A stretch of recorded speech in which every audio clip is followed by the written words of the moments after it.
sun was just peeking over the horizon, casting long shadows across the fields, but Briggs was already awake. Not by choice, mind you. His faithful golden retriever, Max, was to blame. Every single morning, like clockwork, Max would be whining at the back door, his tail thumping a frantic rhythm against the wood.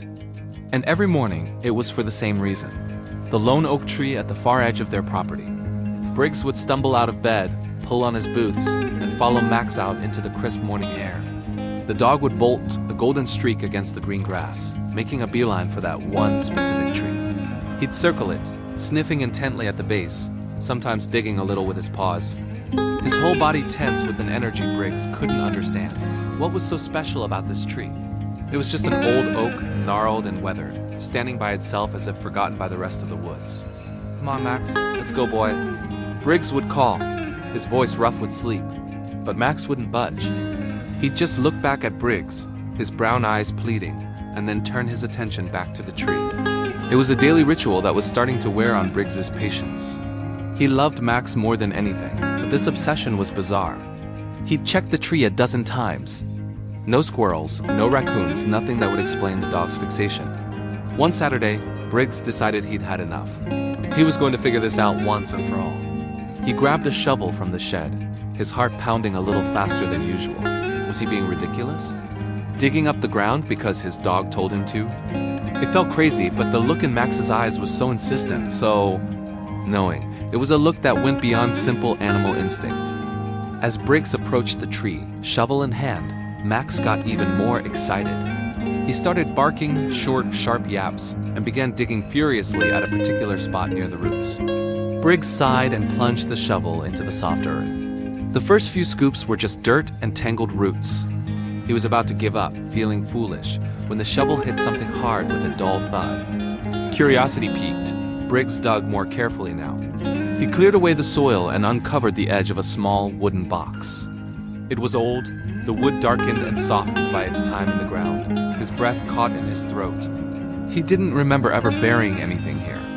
With trembling hands, he worked the box free from the earth and lifted it out. It wasn't locked.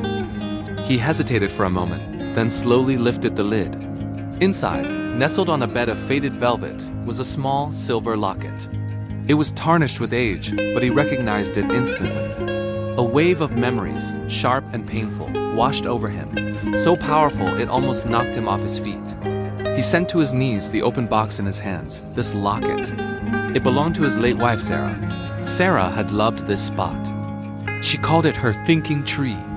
They used to come out here together, watching the sunset, making plans for their future. She was wearing this locket the day of the accident. In the chaos and grief that followed, it had gone missing. Briggs had searched everywhere, but it was gone, just like she was.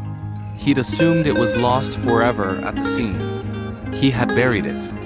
In a haze of sorrow, desperate to bury the pain along with it, he must have come out here and dug this hole. He had no conscious memory of doing it. His mind had blocked out the act, shielding him from the finality of it all. But Max remembered. Max had been there. He was just a puppy then, but he had been there, watching his master bury a piece of his heart. Tears streamed down Briggs's face as he opened the locket. Inside were two tiny photos, one of him and one of Sarah, both of them smiling, young, and full of hope. All this time, Max hadn't been obsessed with the tree. He had been standing guard. He was protecting a memory, refusing to let it be forgotten. He was trying to lead Briggs back to a part of himself he had lost, a part of Sarah he thought was gone forever. Briggs looked at Max, who was now sitting patiently beside him, gently nudging his hand with his wet nose. The dog's eyes were soft, filled with an empathy that transcended words. He wasn't just a pet. He was a keeper of secrets, a guardian of love. He had refused to leave this spot, because he knew what was buried here was too precious to be lost to the earth. Clutching the locket tightly in his hand, Briggs wrapped his other arm around his loyal friend. "You remembered," he whispered, his voice thick with emotion. "You remembered all this time." The morning sun felt warmer now, and for the first time in years, the lone oak tree didn't look lonely at all. It looked like a monument to a love that had never truly been buried, a love that a good dog had refused to let fade away. From that day on, their morning walks to the tree were different. They weren't a chore, they were a pilgrimage. A man and his dog, visiting a place where the past was not a source of pain, but a gentle reminder of a love that endures. Thank you for watching. If this story touched your heart, please like, share, and subscribe for more amazing content. We'll see you in the next video.